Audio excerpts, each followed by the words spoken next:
The Zothri marched through the stars with an arrogance that could only come from centuries of dominance. To them, the conquest of another planet was routine. They'd done it hundreds of times before, one more would make little difference. This time, their target was humanity, a species they deemed primitive, reliant on brute force rather than strategy or intellect. The Zothri believed they had everything figured out: superior technology, overwhelming numbers, and a battle-hardened military structure that had never failed. The humans, on the other hand, were expected to crumble as every species had before them. Commander Rook sat silently in the command room of the underground military base on the colony planet of Aegis IV, a place already bracing for the Zothri invasion. Around him, tension hung in the air like a thick cloud. His officers were anxious. They'd seen the data, they knew the numbers. Rook, however, was focused. His dark eyes scanned over the projections, analyzing the positions of the Zothri fleet as they prepared for the inevitable assault. The Zothri's ships hovered in orbit like a swarm of locusts, preparing to strip the planet bare. "They outnumber us 10-1, said Captain Hurst, his voice betraying his unease. "We won't survive a frontal assault, sir. We have to fall back, regroup." Rook didn't respond immediately.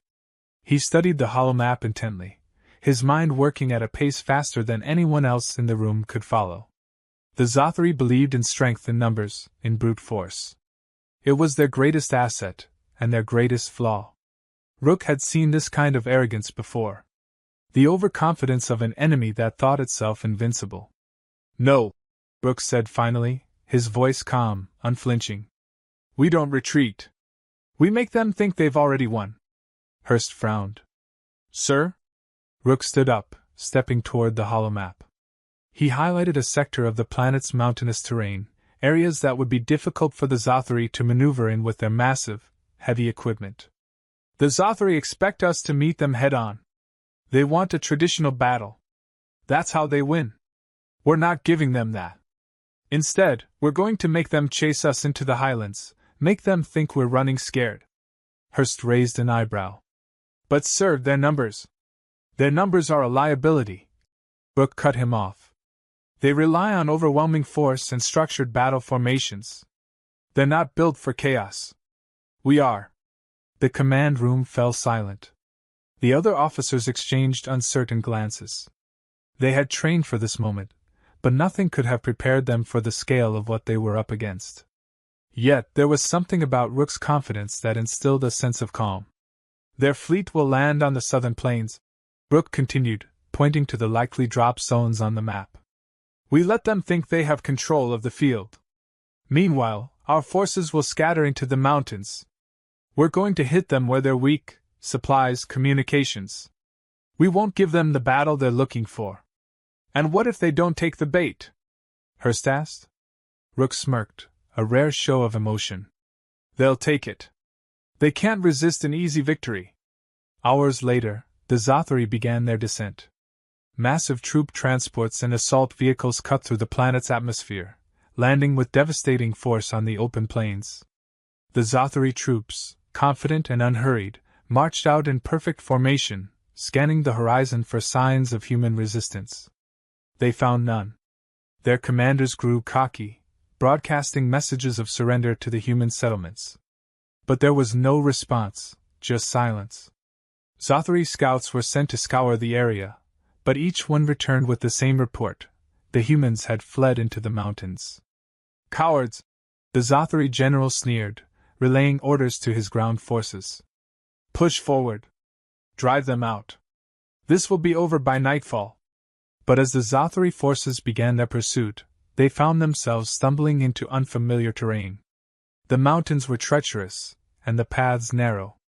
Their large, mechanized units struggled to maneuver, slowing their advance. And that's when the first explosions hit. Small, calculated blasts tore through the Zothri supply lines, cutting off vital equipment from their front lines. Then came the attacks: quick, sharp strikes from hidden human soldiers, who would disappear into the rocky terrain before the Zothri could even return fire. At first, the Zothri dismissed the skirmishes as minor annoyances. They sent more troops, but the more they pushed into the mountains, the more their frustration grew. Their communication systems, jammed by human interference, began to break down. Orders from their commanders became garbled, and soon, entire squads were moving in circles, lost in the maze of rock and rubble. The human attacks became more frequent, more precise. Every time the Zothari tried to regroup, another ambush would hit them from a new direction. The once confident alien invaders were now on edge, unable to predict when or where the next strike would come. In the Zothari command center, their generals fumed. "This isn't a battle, it's a game of hide and seek," one of them growled. But Commander Rook, watching the chaos unfold from his remote position, knew better. This was warfare at its finest.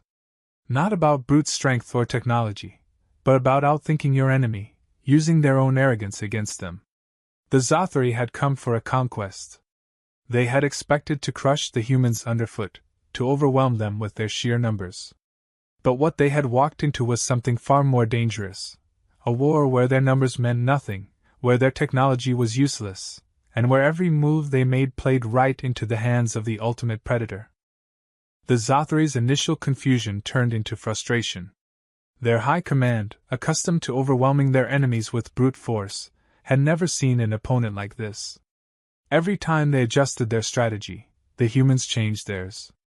The mountains were supposed to be an easy sweep, but now they were a labyrinth of ambushes, sabotage, and hit-and-run tactics. Zothari generals, trained in predictable, logical warfare, struggled to understand why their once fluid plans were falling apart. Meanwhile, Commander Rook had his soldiers operating like ghosts.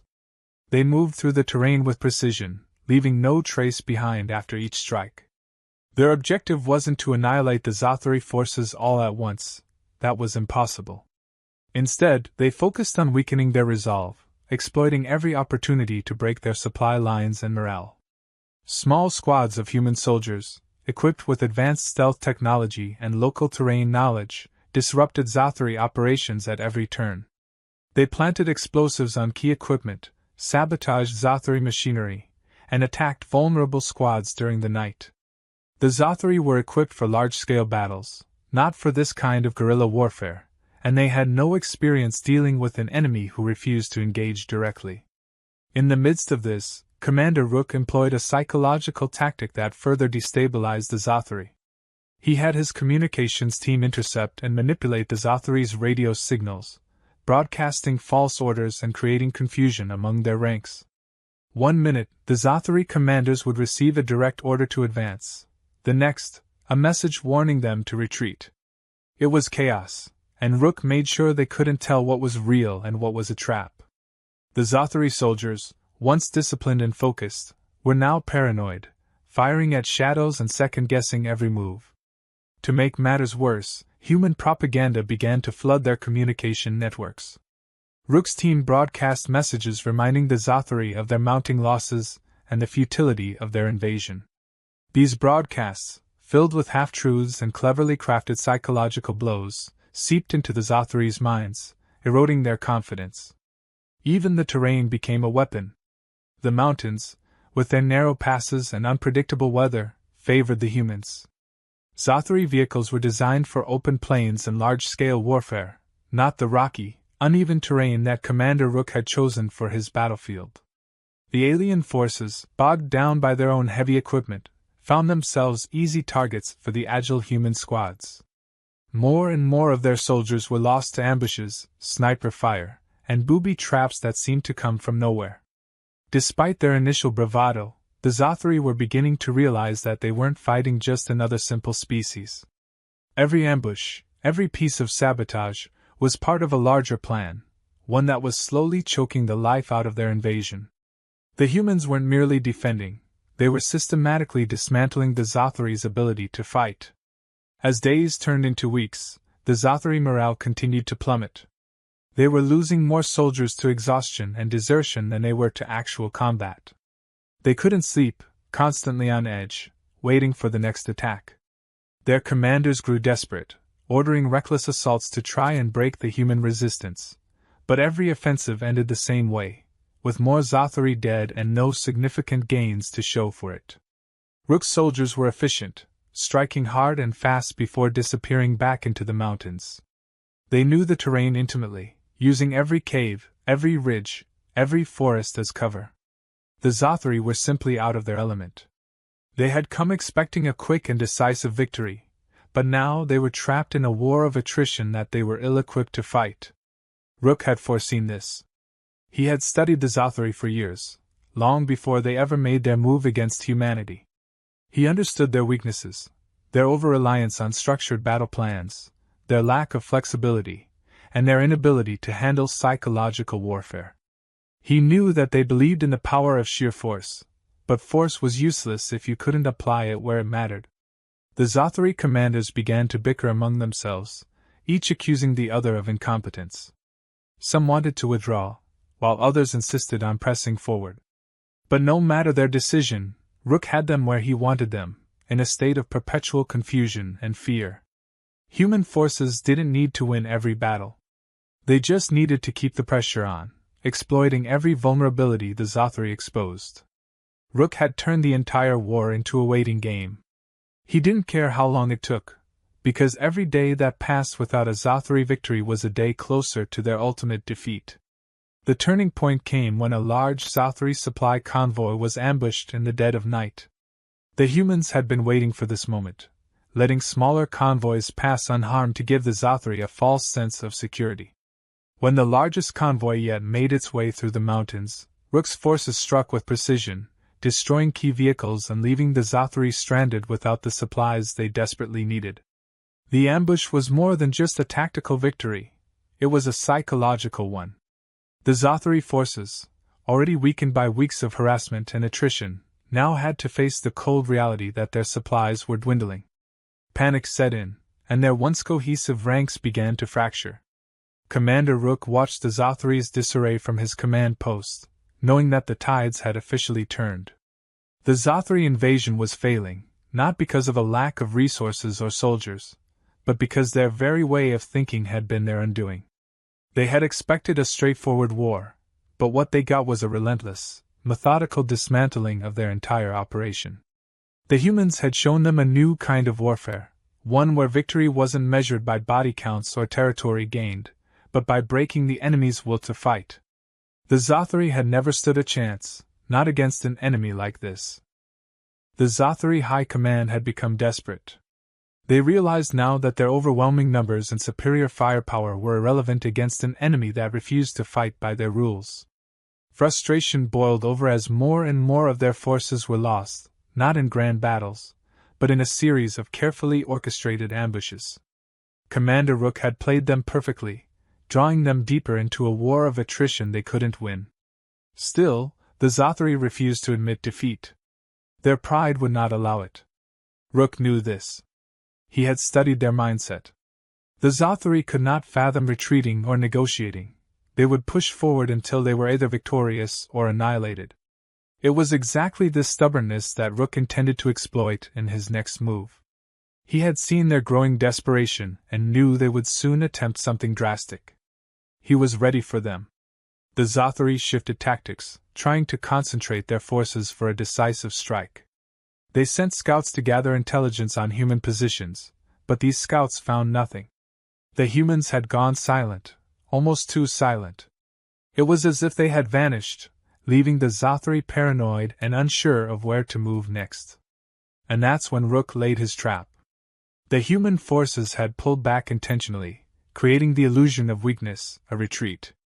It was a calculated risk, one Rook knew the Zothri couldn't resist. Their commanders, eager for any sign of victory, fell for it. They redirected their main force toward what they believed was the final human stronghold, hoping to crush the resistance in one swift blow. As the Zothri prepared to march on this target, Rook's real plan went into motion. He had predicted their every move, from the way they would regroup to the exact routes they would take. His forces had been waiting in the shadows, planting traps and setting up ambush points along every likely path the Zothri would use. Every step they took deeper into the mountain range was another step closer to their doom, though they didn't realize it yet. The Zothri fleet, now regrouped and advancing, was drawn toward a narrow valley. It was the perfect choke point, with sheer cliffs on either side and no room for their large mechanized units to maneuver. They believed they had finally cornered the humans, unaware that they were walking straight into a death trap. The terrain played against them once more, but they were too blinded by the prospect of victory to see it. As the bulk of the Zathari force entered the valley, Rook waited until they were fully committed. Then, with precise timing, the attack began. Hidden explosives detonated, cutting off the exits and trapping the Zathari forces inside. The human soldiers, already in position, rained down fire from the cliffs above, taking out key targets in the Zathari command structure. Panic spread through the alien ranks as they realized they were trapped with no way to retreat. The humans didn't stop there. Rook had anticipated every possible response from the Zathari, including a desperate attempt to fight their way out. The aliens launched a counteroffensive, but the narrow valley made their superior numbers useless. Human snipers picked off Zathari commanders and heavy gunners, while infantry units used the rough terrain to their advantage, moving swiftly between cover and striking with deadly precision. Rook's strategy wasn't just about brute force, it was about control. He controlled the battlefield, dictating the terms of every engagement. The Zathari, used to being the aggressors, now found themselves reacting, always one step behind. Every time they tried to regroup or launch a coordinated attack, they were met with ambushes, mines, and strategic counterstrikes that threw them into disarray. What made it worse for the Zathari was that their own technology, which they had so heavily relied on, was now working against them. The electromagnetic interference in the valley, intentionally exacerbated by human jamming devices, made it impossible for the Zathari to communicate effectively with their high command. Their forces, spread out and confused, began to fracture. Without clear orders, the once cohesive Zathari army descended into chaos. It was a slaughter. Not because the humans outmatched them in firepower or numbers, but because they had been outthought at every turn. The Zathari had been led into a situation where every advantage they had was nullified, and every weakness exposed. Rook's plan had been in motion from the very beginning, and now, it was paying off. The Zathari commanders, those who hadn't been killed in the initial ambush, scrambled to regain control. But it was too late. The human forces pressed their advantage, systematically dismantling what was left of the Zathari army. The valley, once a place where the Zathari expected to find victory, had become their graveyard. As the battle raged on, the Zathari realized the true nature of the enemy they were facing. This was not a species that fought for glory or territory. The humans fought with cold precision, with a single goal in mind: survival. Every move they made was calculated, every decision part of a larger strategy. The Zathari had underestimated them, believing that their superior numbers and technology would carry the day. But they had been wrong. The human forces did not relent until the last Zathari soldier had been neutralized. When the dust finally settled, the valley was silent, save for the occasional crackle of damaged Zathari equipment. Commander Rook stood at the edge of the cliffs, looking down at the devastation below. His face remained expressionless, but inside, he knew the war was all but over. The Zathari had been broken, not just in body but in spirit. The remnants of the Zathari fleet, those few who had managed to avoid the trap, began to pull back, retreating into orbit. They had come expecting an easy conquest, but what they had encountered was something far worse than they had ever imagined.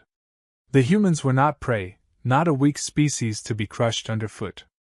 They were hunters, predators who had turned every strength of the Zathari against them. For the first time, the Zathari understood why humanity had earned the title Ultimate Predator. It wasn't because of their weapons or their numbers, it was because they could adapt, they could think, and they could strike with deadly precision. The Zathari had made a fatal mistake in underestimating them, and now they were paying the price. The battle had been won, but Rook knew the war wasn't over yet. The Zathari would regroup, would try to understand what had gone wrong. But that didn't concern him. As long as they were fighting humans, they would always be at a disadvantage. Because humans didn't fight fair, and they didn't play by the rules of war that the Zathari so rigidly followed. And that, Rook thought to himself, was what made them the ultimate predators. The Zathari High Command convened in a panicked frenzy, their usual calm and calculated demeanor shattered by the unprecedented defeat they had just suffered. Every model, every simulation they had run, showed this war as an easy victory. But the humans had defied every expectation, every projection. What troubled them the most wasn't the loss of their forces or resources. It was that they didn't understand how they had lost. Humanity wasn't fighting with strength alone. It was something far more terrifying. They couldn't predict it. And that unpredictability gnawed at them like a plague. As the Zothri scrambled to recover, Commander Rook wasted no time. He knew the Zothri would try to retreat, regroup, and counterattack once they had adjusted their tactics. But this wasn't a war Rook intended to drag on. He had seen enough. It was time to finish what had started, and Rook wasn't about to let the Zothri escape with any semblance of hope. In the days following the crushing defeat in the valley, Rook had ordered his forces to prepare for the final strike. His objective was clear: cripple the Zothri completely, both physically and mentally.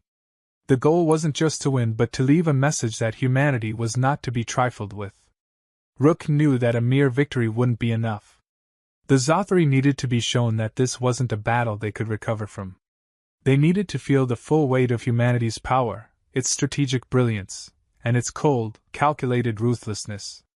The Zothri were already in disarray, their remaining forces spread thin across multiple fronts. Their fleet, once the pride of their empire, was now fragmented, its command structure in shambles. They had begun pulling back to their primary base on one of their colony worlds, hoping to regroup and defend their remaining strongholds. But Rook knew where they were going. He had anticipated their every move. While the Zothri focused on securing their last remaining assets, Rook's forces moved swiftly. Stealth ships, equipped with advanced cloaking technology, slipped past the Zothri's scattered defenses and entered the orbit of their colony world. The Zothri were unaware, too busy licking their wounds to realize that the humans had already closed in on their most vulnerable position. By the time they detected the human fleet, it was too late. The final assault was swift and devastating. Human forces unleashed a barrage of coordinated strikes that targeted the Zothri's communication hubs, weapon systems, and supply depots. The precision of the attack was unnerving, as if the humans had memorized every weakness in their defenses, every flaw in their fortifications. Zothri commanders, unable to establish any cohesive defense, could only watch in horror as their last line of resistance was dismantled before their eyes. It wasn't the size of the human force that frightened the Zothri, it was the way they fought. Every move was deliberate, every strike designed to maximize damage with minimal effort. The humans didn't engage in drawn-out firefights or massive fleet battles. They struck quickly, surgically, and with devastating efficiency. Within hours, the once mighty Zothri stronghold had been reduced to rubble. But the physical destruction wasn't the worst part for the Zothri. What truly broke them was the psychological toll. Rook had made sure to broadcast the entire operation on every Zothri frequency, letting their entire species witness the fall of their empire's pride. It was a demonstration of power, but more importantly, it was a lesson in what happened when you underestimated humanity. The Zothri, so reliant on their rigid hierarchies and carefully calculated plans, could not comprehend a species that thrived in chaos. They had spent their entire history assuming that brute force and numbers would always prevail. But humanity had shown them that the real strength lay in adaptability, in the ability to think beyond the rules of conventional warfare. The Zothri had been beaten not just by superior tactics, but by a mindset they could never hope to understand. By the time the dust settled, it was clear that the Zothri's fighting spirit had been crushed. The remnants of their once mighty fleet scattered across the galaxy, leaderless and broken. The humans had done more than just win a war, they had dismantled the very foundation of the Zothri's belief in their own invincibility. In the aftermath, as human forces secured the remains of the Zothri's holdings, Commander Rook stood at the edge of the battle-scarred landscape, watching the horizon. His soldiers, victorious but solemn, moved about the wreckage, securing the last of the Zothri prisoners and preparing to head back to their ships. Rook knew this victory wasn't just about survival. It was about sending a message to the galaxy. Humanity had earned its place among the stars, not because of its brute strength, but because of its relentless will and adaptability. The Zathuri had classified humanity as the ultimate predator after their first encounter, but now they truly understood what that meant. It wasn't the humans' physical prowess or their technology that made them so dangerous. It was their unpredictability, their capacity to outthink, outmaneuver, and outlast any opponent. The Zathuri, for all their strength and logic, had been outclassed by a species that didn't play by the rules. Rook's victory had done more than win a war. It had reshaped the balance of power in the galaxy.